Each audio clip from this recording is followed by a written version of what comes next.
My wife, Juliet, looked stunning, almost irresistible, if she weren't laced with venom.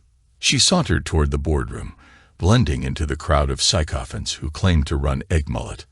In reality, they were so far removed from the actual work that they'd hit terminal velocity if they ever stooped that low.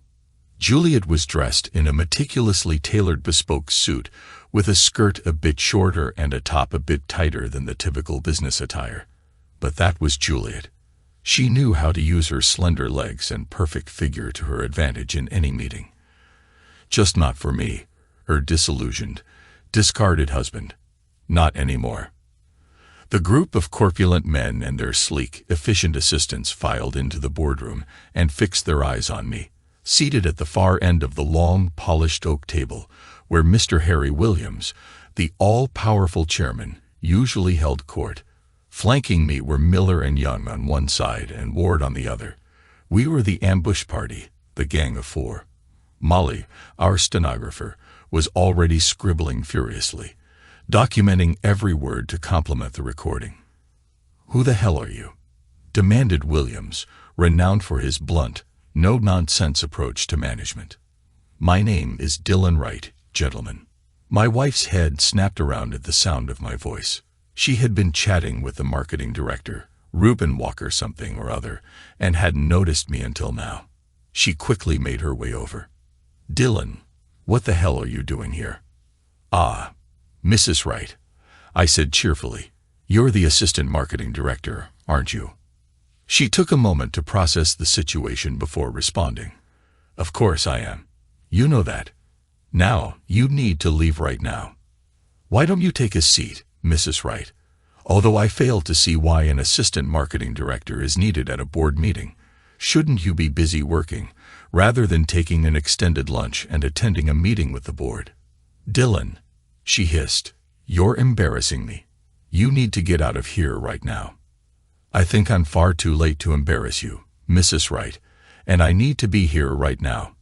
So take a seat, and let's see how this plays out. Dylan, we can talk later at home. Now, get out." She had been whispering with a hiss until that moment. Her last words dramatically increased in pitch and volume. Williams interrupted again.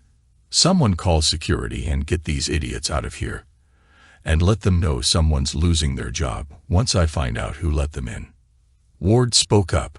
"An extraordinary meeting of shareholders is now in session, gentlemen. Security is aware of our presence and our right to be here." "Who the hell are you?" demanded Williams. I never realized he was such a smooth talker, rising from salesman to sales director to chairman by schmoozing, kissing ass, and backstabbing. It's hard to believe he reached his position using such language. He must have let himself go a bit, judging by his belly. "Thomas Ward, senior partner of Ward, and Young." "And who the hell are they?" Williams was on a roll now. "The company auditors. And you're here because—" "I'm here to ensure the extraordinary shareholders meeting is conducted in accordance with all the rules and regulations of the Companies Act, as amended in 2006 and 2013. Look, I don't know who you jokers are, but whatever you're trying to sell, I'm not buying it. So back off. Get out of my building. I would remind you, Mr. Williams, that the building is owned by the company, which is in turn owned by the shareholders. I own the damned shareholders. Now get out, whoever you are, and forbid that idiot from writing it all down." Molly looked up and gave him a sweet smile. Damn, Molly was so pretty, and when she smiled, damn boy, now's not the time. She adjusted her black-framed glasses, pushed a stray lock of dark blonde hair behind her ear, and my stomach did a flip. Man, she was pretty in those lips. She scribbled busily as Phillips, the CFO, spoke up. "Shareholders' meetings require notification and must be held in a venue that allows all to attend if they wish. This is an extraordinary shareholders' meeting, Mr. Phillips. Molly, could you check if I mentioned that earlier?" "Yes, Mr. Ward. You said an extraordinary meeting of shareholders is now in session." To which Mr. Williams replied, "Who the hell are you?" "Notices were sent out 2 days ago, gentlemen, as required." "That's nonsense," said Turner, the company secretary. "I haven't received any notification of any such meeting, and I would be the first to know. And yet our records show that the notification by email was received and acknowledged as read." "Not by me, it wasn't," he stated smugly. "Apparently, you haven't been here for 2 days. I believe you've been on a team-building exercise. Strange that it would take place midweek, but you make the policies." "I make the policies," Williams asserted. "You can back off. If I say it happens midweek, then that's how it is." "Of course, you're right," said Ward smoothly. "My audit clerks are going through those accounts and receipts for the team-building days right now." I couldn't resist chiming in. "Ooh, have you been a bad putty cat?" "Evans," Williams commanded, "get down there and sort it out. I won't have any randoms wandering in off the street and looking through our financial papers." I noticed that Oscar Evans, the chief financial officer, looked a bit pale.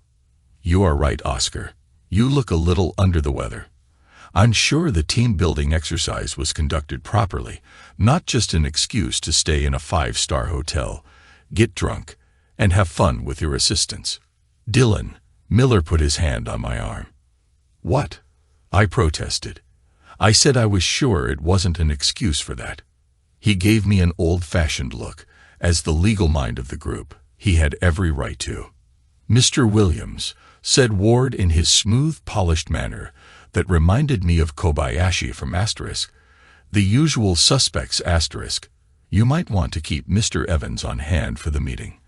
According to the share register, he owns significant shares and may wish to vote." "He votes how I tell them to vote," Williams declared, brooking no argument.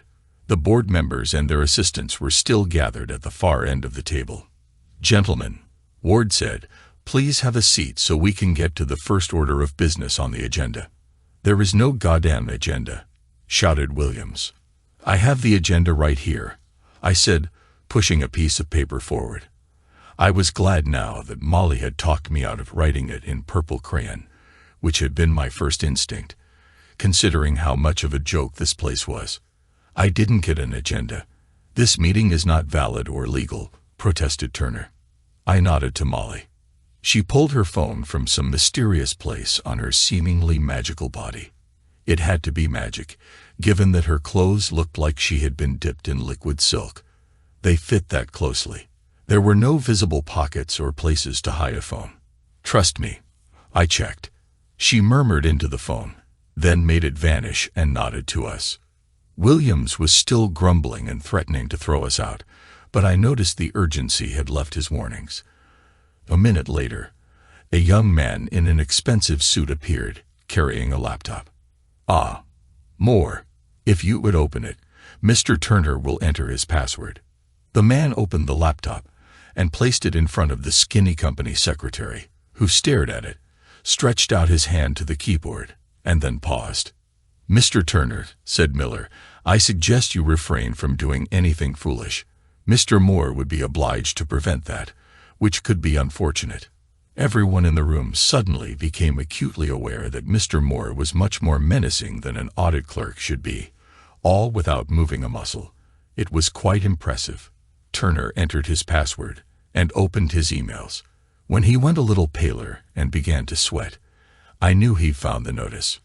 The notification was also posted on the company bulletin board as required and in the national newspapers. Not that it was strictly necessary, as we also have written agreement to short notice. Sure, here's the rewritten version. The email was fake. A friend of mine had tampered with it, making the date and time appear to be 2 days ago instead of 2 hours ago, and also making it seem as if it had been read and acknowledged. Don't ask me how. I just have resourceful friends. However, the notice board posting and the newspaper ad were real. I should have mentioned that the ad was quite small and placed among the classified ads on the back page of a newspaper with the smallest circulation we could find. Definitely not one that business people typically read. The notice board was in the canteen of a small branch of the company in Scotland. It took some serious thinking to come up with that one. It was pushing the limits, but it was legal. Ward tapped the table. All right, gentlemen, if you're ready, we can begin. Mr. Wright, would you please read the first item on the agenda? I stood up, adjusted my jacket, and fastened the lowest button. My suit was cheap, but it looked like the more expensive ones. I then adjusted my tie and cleared my throat. All eyes were on me, even Juliet's, though she seemed furious and reluctant to look at me. Thank you, Mr. Ward. Gentlemen, the first item on the agenda is a motion of no confidence in the board of this company and the immediate replacement of all board members. There was a moment of silence before chaos erupted, reminiscent of a bar during a cup final game. Some were laughing uproariously, others were roaring angrily, and some were squealing in disbelief. It was more like a scene from Animal Farm. My wife looked so embarrassed by my behavior that she couldn't even glance in my direction. She was slumped in her seat, trying to make herself as inconspicuous as possible. Any discussion of item 1, gentlemen? What's to discuss? Ward Williams stared directly at me. I know you. The shit-shoveling husband, the bricklayer. Maybe instead of just using your muscles, you should have used your brain and taken some advice from her. She knows what she's doing, and she's really good at it too. He waggled his eyebrows suggestively as he looked around the room, and his colleagues followed suit, smirking at Juliet and me. If her affair had been a secret before, it wasn't anymore. She was exposed, red-faced, and on the verge of tears, shrinking even lower in her chair. You idiots may have set this up, but you clearly have no idea how a business works. This is a limited company with shares sold on the stock market, not some turkey farm out past the M25. You don't get any say in the running of this business. My business. Now be a good boy and back off. Get out of my face. Your talk of agendas was amusing at first, but now you're just pissing me off. Ward didn't flinch. Any other discussion on the first item on the agenda? When all he got were sneers and laughter from the 12 board members and snickers and disdain from the assistants behind them, he held his silence for a moment. Then let's proceed with the vote on the motion that all the board members of Ekron Limited be dismissed and replaced immediately. All in favor? I raised my hand. Williams sneered. You? Do you even have shares? I nodded, and Juliet looked at me in shock. How many? Williams asked. 100 shares, I replied, bought and paid for. Juliet looked down at her lap again. The humiliation of being associated with me evident. 100 shares amounted to less than 1/100%. I was the village idiot at the country's finest university, compared to the businessman she interacted with daily. She was an eager acolyte learning from the masters, while I wasn't even smart enough to clean up after them. I saw her slip her wedding ring off her finger and put it in her pocket. It didn't make me sad, just surprised at how little I cared. Molly smiled at me, and I wrinkled my nose at her playfully. She liked that, and her smile grew wider. Williams burst into laughter. 100 shares. What's that worth? £2. Ward continued calmly. Those against the motion. The laughter persisted. If there are no votes against. Phillips suddenly sobered. I vote against. What? Williams guffawed, wiping his eyes. Are you serious? The vote was about to go against us. He voted his 100 shares, and no one was opposing him. Williams quickly sobered up and stared at me, his bushy eyebrows furrowed in a frown. You sneaky little rat, you orchestrated the entire scheme. This was your plan all along, and you nearly trapped us, laughing the whole way. Very clever. Well, I own 83 million shares, and I vote against this proposal. Now get out of here and take your lackeys with you. If you ever set foot in this building again, I'll have you locked up so tight you'll squeak every time you breathe. A small forest of hands went up, voting against the motion. Things were looking grim for the opposing team. Ward carefully noted each vote, cross-referencing them with the share register to determine the number of shares each voter held. That brings us to a total of just under 242 million shares against the proposal, with 27.62% of all issued shares voting against. The proposal is accepted. Get out of my building, you piece of... Williams shouted. What do you mean, accepted? Turner stood up, shouting at Ward. Wait, what? Gasped Williams. I thought he meant rejected. No, Mr. Williams. I was clear. The motion has passed. The room erupted with protests and denials, replacing the previous laughter and jeering. Listen, Warrington, or whatever your name is, you can't just declare something and make it true. Of course not, Mr. Williams. I'm well versed in business procedure, better than any of you. In fact, I know exactly what I'm saying. Good, then speak plainly, because right now you're talking out of your ass, you bastard. Mr. Williams, the numbers are straightforward. 27.62% of the shares, those owned by the people at this table, voted to reject the motion. Meanwhile, 58.98% of the shares voted to accept it. Therefore, the motion is passed. I can't make it any simpler. What? Williams retorted. How do you get 58% out of 100 shares? You don't, Mr. Williams. You wouldn't even get 1% out of 100 shares in this context. Remember, this is a public company traded on the stock exchange. There are nearly 1 billion shares in total. So where does the 58% come from? I stood up again. It comes from proxies, Mr. Williams. These proxies allow me to exercise the voting rights of other shareholders. I've used them to vote all of you corrupt, deceitful individuals out, and I just succeeded. Julie was now staring at me with wide-eyed bewilderment.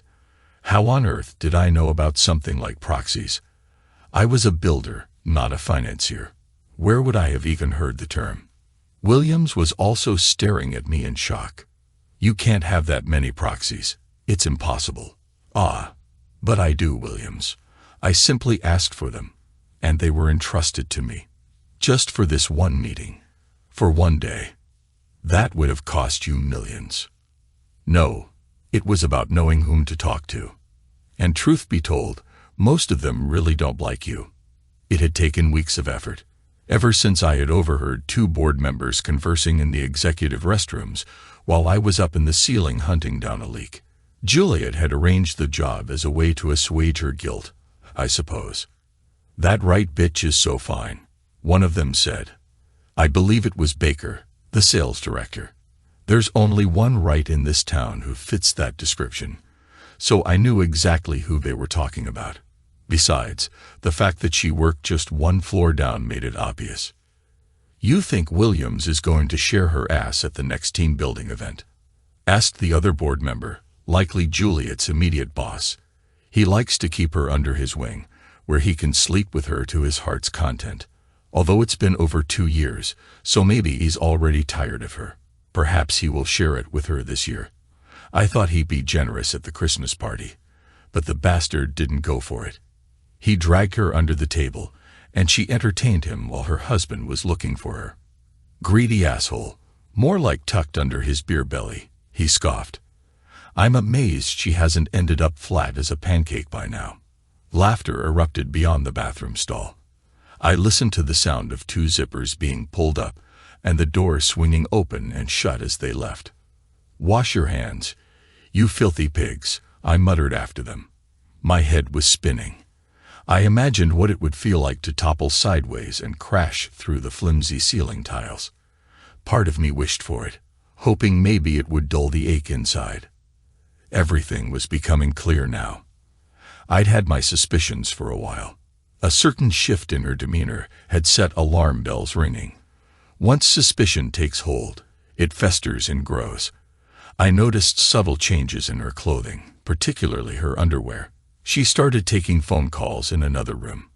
Our bedroom activities became erratic, infrequent, then excessively frequent, and then infrequent again. Classic signs, but I had been scouring the wrong social circle for the culprit.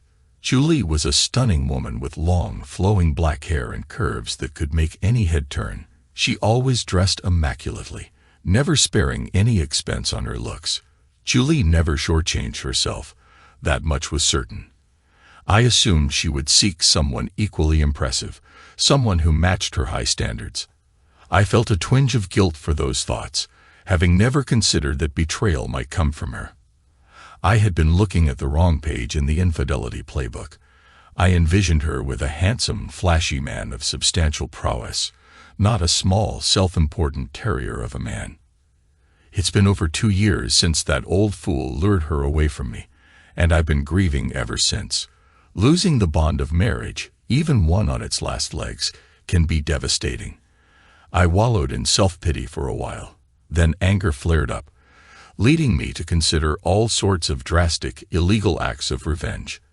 Eventually, I shook off the haze of irrational thoughts and began to think more clearly. I spoke with a friend who handed me a couple of small plastic gadgets and explained their use, which I diligently recorded. The following day, armed with my toolkit, I returned to the building to investigate that elusive drip. My process included discreetly inserting the gadgets into unattended laptops and pressing the buttons as per my notes. While the devices did their work, I made noise around the office, whistling loudly and cursing the supposed leak, all to avoid suspicion while I searched. It's always wise to conceal your actions in plain sight. Once done, I retrieved the gadgets and exited, whistling. One of the perks of building homes for people is the interesting array of personalities you encounter and the friendships you can forge through fairness, respect, and a bit of humor. Another friend analyzed the data from the gadgets, leading me on a convoluted path to Mr. Ward, who then introduced me to Miller and Young. Our extended discussion at a bar provided me with the solution, albeit in cryptic hints. Eventually, I tracked down the person I needed to talk to and directly posed my question. She listened, initially appearing sympathetic, but grew concerned when I showed her the data. After outlining my plan, she laughed and gave me what I needed. She managed a substantial pension fund and feared that Acme's current board would tank the stock price, jeopardizing her significant investments. She also connected me with the next key individual. By meticulously explaining the what, how, when, and why of my plan, nearly everyone on my list, hedge funds, pensions, mutual funds, and bank investments, contributed to the solution, each motivated by different reasons. Some saw profit in it, given they now knew the timing. Some shared my disdain for Harry Williams, while others acted out of spite, or simply because they were moved by my story. Surprisingly, none leaked the information, keeping it under the radar. In the end, I secured proxies for more than half of the company shares. I had requested a meeting, and they had granted me an entire day. That day is today. "You're all fired," I declared. "Molly, please notify security to be ready to escort these individuals off the premises once the meeting concludes." A giggle escaped Molly's lips as she made exaggerated googly eyes at me from behind her glasses, swiftly working the phone. Within a minute, security guards appeared, looming outside the boardroom door, ready for their task. The room fell silent, punctuated only by occasional panicked whispers. The savvier assistants had subtly distanced themselves from their bosses, seeking to disassociate themselves now that their benefactors were out of a job. Juliet eyed me as if I might suddenly sprout fangs, and I relished her fear. A little retribution was just the appetizer. The main course was yet to be served. "What's next on the agenda, Mr. Ward?" I asked, fully aware of the agenda since I had written it myself, but savoring the formality. Item 2 on the agenda, a motion that no golden parachutes be offered to any former members of the board of Eichmold. Votes in favor. I raised my hand with a broad smile. Votes against. A small forest of hands hesitantly rose. The motion is carried. Okay, last try. I want feeling, rhythm, rhyme, and volume set at 11. Jazz hands wouldn't hurt either. At that, Molly started hiccuping from laughing so hard, and for some strange reason, those high-powered executives did exactly as I asked. I recorded it on my phone for posterity. I then informed them that detailed accounts of their sordid affairs with the assistants and my wife had been sent by couriers to their spouses. Eventually, I told them all to back off. as they scrambled away, shoving each other in their desperate attempt to escape me and the chaos their lives had become. I sighed and sat up. The remaining 3 members of the gang followed the rush in a more composed manner after Yum managed to get a dazed Juliet to sign the contract for her CEO position, leaving us almost alone. Molly cupped my chin with her small hand and asked, "Are you all right?" Her low contralto voice sent its usual shivers down my spine, and I nodded in response. "It's almost over," she whispered. "Get your hands off my husband." Juliet's voice snapped me out of my thoughts. She had apparently shaken off her stupor with a vengeance. I stared at my soon-to-be ex-wife in astonishment. What could she possibly be thinking? I had just humiliated and embarrassed her to an extreme degree, nearly pushing myself over the edge as well. Yes, she had wronged me by cheating, but my retaliation had been brutal. Not only did I make a spectacle out of her lovers, but she was now officially written into the records of a public corporation, a document accessible to any shareholder. This meant she would undoubtedly face a barrage of mentions in divorce proceedings and countless lawsuits, and now she had the audacity to get jealous. Was she completely insane? Molly spun around, her usual smile replaced by a steely glare. I could almost hear the metaphorical claws slide out. I had met the beautiful Molly Jones 2 years earlier when I built a charming little cottage for her and her fiancé. It was some of my best work. The exterior was rustic, complete with a thatched roof, picket fence, and a meticulously managed wildflower garden, a perfect blend of chaos and order. Inside, however, was a marvel of modern engineering, featuring Italian ingenuity that allowed almost everything to fold up and disappear into walls and cupboards. Molly, being quite petite, had steps built into the kitchen and other high cupboard areas. These, too, folded and tucked away seamlessly. Half the time, I expected the whole setup to vanish into itself. It was absolutely brilliant.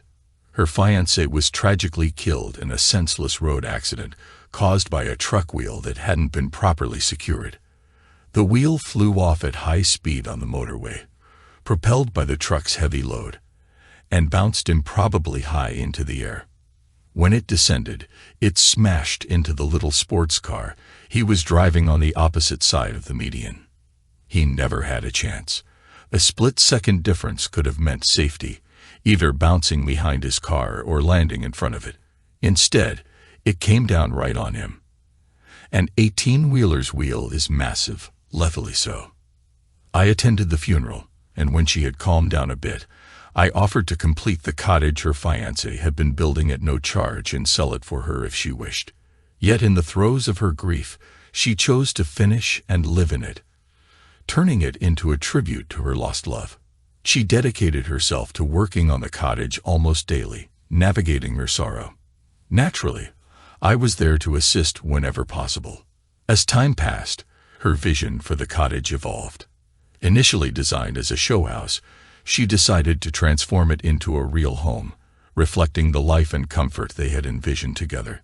This led to many discussions, redesigns, improvisations, disagreements, reconciliations, and more redesigns. Over the 6 months it took to perfect the cottage, we became close friends. Not more than that, but certainly no less. She shared her plans of returning to university to complete her degree and embark on a career in medicine. Thus, when I first suspected Juliet was cheating on me, she was the second person I confided in. Just as I had helped her through her grief, she supported me through mine. She was my shoulder to cry on, my listener for venting anger, and my voice of reason when I had impulses to act rashly. She was always there when I needed her most. Inevitably, as time passed without concrete proof of Juliet's infidelity, my love for Juliet faded and was replaced by deep feelings for Molly. They were polar opposites, making the transition easier for me. Juliet was tall, slim, and exuded sophistication. Molly was short, delightfully curvy, and full of laughter. Juliet had long, dark hair and blue eyes. Molly had short, blonde hair and brown eyes. Juliet was driven by an insatiable desire to succeed, while Molly lived to enjoy every moment to the fullest. Juliet embodied ambition and ruthlessness. Molly was a warm, reliable companion. While Juliet seemed to pursue any opportunity, even infidelity, Molly remained faithful, with me seemingly the only man in her life after her fiancé's death. Juliet was my unfaithful wife. Molly my steadfast friend, my best friend. I was about to ruin everything because I had fallen in love with her. Molly had helped me plan this day. Initially, it was just a fun thought experiment, but gradually, it became a means for me to find closure. I'm not sure Molly ever believed I'd actually follow through, but when the day came, she was resolute in her support. She turned into my de facto secretary for the day. Juliet, however, had misconceptions about the situation. "I've been watching you, rich bitch. I know who you are and where you come from," Juliet screamed. "Do you think you can buy everything? You think you can buy my husband? Well, I've got news for you." She swung at Molly's face, but Molly ducked and kicked her in the shin. Juliet crumpled, clutching her leg. "You bitch," Juliet spat. "Better than being a whore," Molly retorted. Seeing that the immediate danger of a full-blown catfight had passed, I stepped in. I had learned my lesson the hard way about getting in between two infuriated women. It only resulted in scars. If they were driven to violence, they could handle it themselves. I would intervene only when they were too exhausted to hurt anyone, including me. "Juliet, you've been ruining things for many people for 2 years now. It's over." "Please don't say that, Dylan. You love me." I raised my hands in a defensive gesture. No. That's in past tense. I loved you. Hear that at the end, but you killed that feeling. So now I don't. "Oh, please," she implored. "You made me chairman. You gave me the best gift ever. Of course you love me. And I'll never cheat again. Ever." Molly leaned in and whispered to me, "I'd give her a week. At most." I had to agree. "It doesn't matter if it's tomorrow or never, we are done. We will never, ever be together again. I overheard 2 of your friends talking about how long you've been the company slut. Did you seriously play around with that creep under the table at the Christmas party while I was looking for you?" Molly placed her hand on my arm, eyes wide. "My God, really? I take back my earlier prediction. Maybe a day, and even then, that's being generous. Oh, come on. You knew I was doing it for my promotion. You didn't mind." Julie cried, tears streaming down her face. "What? I never knew you were cheating until 6 weeks ago. I had my suspicions, but I had no proof." "No, you knew. You had to know. You just didn't care." "What was I supposed to know? I loved you and trusted you wouldn't be unfaithful. But you never said anything. You didn't care." "Back off, Juliet," Molly interjected. "That's complete nonsense. You're just trying to make him feel guilty. You were sneaky, sleeping around but careful enough so he'd never catch you. You did it in your own world, one he couldn't easily access. He didn't know anything. And that doesn't make him stupid. It just makes you a really conniving cheater," says the rich woman who couldn't accept her fiancé's death and had to buy a replacement, second-hand even. All those little changes to your perfect house, trying to tie him down with money. Face it. Molly's eyes were filled with tears as she stared at me. That wasn't it. I didn't. You didn't tell him you came from a wealthy family with diamonds and pearls. Why? Were you afraid he'd see the real you?" Molly started to turn away, and I knew if she ran, I might lose her forever. I grabbed her hand, pulled her close, and held her tightly. "Hey," I whispered as she sobbed against my chest. "She's trying to find our weak spot and tear us apart. But it's not going to happen. I don't care about your wealth. You're my best friend. This is classic her. She bends reality to suit her needs. How do you think she always got away with her betrayals? She can make anyone believe her lies." I turned back to Juliet, who smirked with triumph. "Juliet, you'd better shut your mouth now, or your next words will be, 'Do you want fries with that?'" I gave you that CEO position, but if you don't stay quiet, I will take it back. I'll give it to Molly. She's an excellent organizer." I glanced down at Molly, who, at 5 feet tall, had to look up at me. She stared at me with alarm through her tears. She didn't want that position any more than I did. July finally detected the truth in my tone. She was desperate to keep her chairmanship and knew I held all the proxies for the day. I had the power to reconvene the meeting and change the agenda, potentially removing her and the rest of her team. "Why did you give me the position if you despise me?" she asked. "Juliet, I don't despise you. I did once, but not anymore. I used to love you, but those feelings have faded. Do you want to know why you got the job? Here's the truth. 6 weeks ago, as I was planning this, I envisioned us divorced. If you lost your job, I would be stuck paying you alimony, funding your lifestyle. That idea was unbearable. But if I promoted you, I thought there might be a chance you'd end up supporting me instead. The idea of you working to support my pleasure seemed like justice, especially given my heart condition, which means I can't work anymore." Molly glanced at me with fear in her eyes. I cupped her face in my hands and gently wiped away her tears with my thumbs. "I don't actually have a heart condition, but I could easily get a doctor's note saying I do. I have friends in unusual places." She threw her arms around me, sobbing. "I'm sorry," she said, her voice muffled against my chest, "but I don't want to be your best friend anymore." Julie laughed mockingly, but I shot her a venomous look that made her step back. I gestured for her to stay away, and she retreated to the other side of the room. "Really?" I asked Molly. She nodded, and I felt an overwhelming exhaustion wash over me. I was weary of my emotions, constantly riding the tumultuous waves of hope and fear, never quite blending like oil and water. "I'm so sorry," I said softly. "I never intended to fall in love with you. I just wanted you to be my best friend. It just happened. I'm sorry I ruined everything." Molly's eyes were wide and brown, staring up at me. "You fell in love with me." "Yes, and I'm sorry it damaged our friendship." "You fell in love with me," she repeated.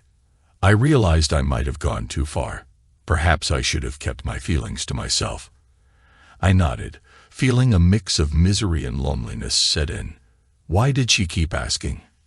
"I don't want to be your best friend," she said thoughtfully. I braced myself for the inevitable rejection. "I want to be your best love, your best life, your best wife. And yes, your best friend too, but those first." Her words took a moment to sink in, and when they did, they filled the void with a radiant hope I hadn't felt in a long time. I couldn't quite process what she had just said. "Dallin Wright, will you marry me?" "Okay, but you have to get on one knee to ask me properly." It wasn't the best joke, but I was too exhausted for anything more clever. She obliged, dropping down to one knee. "Dallin, will you marry me?" "Can't hear you now. Come closer." I attempted a smile, though joking about marriage felt off to me, especially at that moment. She stood up again, and suddenly her arms were around my neck, her legs tightly gripping my waist as she hoisted herself up. I staggered back a few steps. "I'm going to ask you one last time, Dylan. Just once more, and I mean it. Almost. Maybe. Now listen carefully. I love you, and you said you love me. So will you marry me? You're not joking." "No, of course not. Do you think I ask people to marry me as a joke? Why would you think that? I'm not very lucky." "Well, say yes, and I promise you'll be very lucky as soon as I get you back home." "Yes." She kissed me for the first time then, her glasses going askew in the passion of the moment. Everything felt mixed up and out of order, but I didn't care. It tasted like sunshine, roses, vanilla, autumn mists, warm beach sand, and chocolate, like everything wonderful in my otherwise mundane, tangled life. I knew it, came a muffled cheer from the far side of the boardroom. "Back off, Juliet, Molly," and I said simultaneously. And she did. Maybe my luck was changing after all.